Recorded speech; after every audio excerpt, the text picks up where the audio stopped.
শুভ সকাল বন্ধুরা। তো ভোর ভোর উঠে গেছি, এখন প্রায় 6টা বাজে, এখনও সূর্য মামা ওঠেনি, নাহলে আমার রান্নাঘরে রোদ থাকতো, উঠবে উঠবে করছে।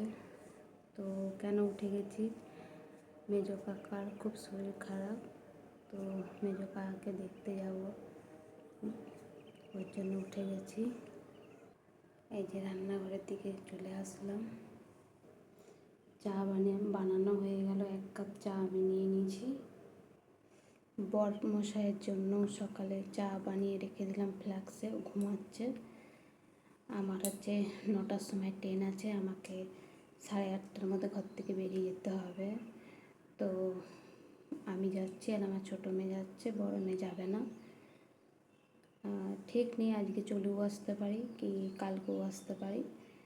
আর আগে তো যাই, তারপরে পরিস্থিতি দেখে যাওয়া আসার কথা যাচ্ছি, কিন্তু আসার কথাটা বলতে পারবো না।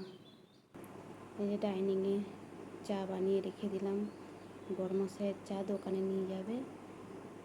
এই যে গাছগুলো জানলার কাছ থেকে সরিয়ে দিয়েছি, তো ওইদিকে জানলাটা খোলা হয়, তো আমি যদি না থাকি, ঝড় যদি হয়, তো গাছটা পড়ে যেতে পারে। কালকে একটা বোতল পড়ে গিয়ে ভেঙে গেছে, কাঁচের শিশি, ওর জন্য সরিয়ে দিলাম।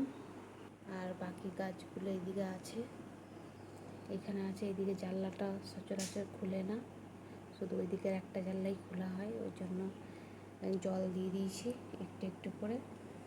এখন যদি আজকে চলে আসি তো ঠিক আছে, আর যদি আজকে রয়ে যায়, 1-2 দিনের ব্যাপার থাকে, গাছগুলো শুকনো হয়ে যাবে, ওই জন্য একটু একটু জল দিয়ে দিয়েছি।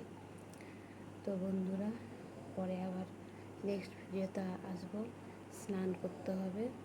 তো এখন চা বিস্কুটটা খেয়ে নিয়ে স্নান করতে যাব।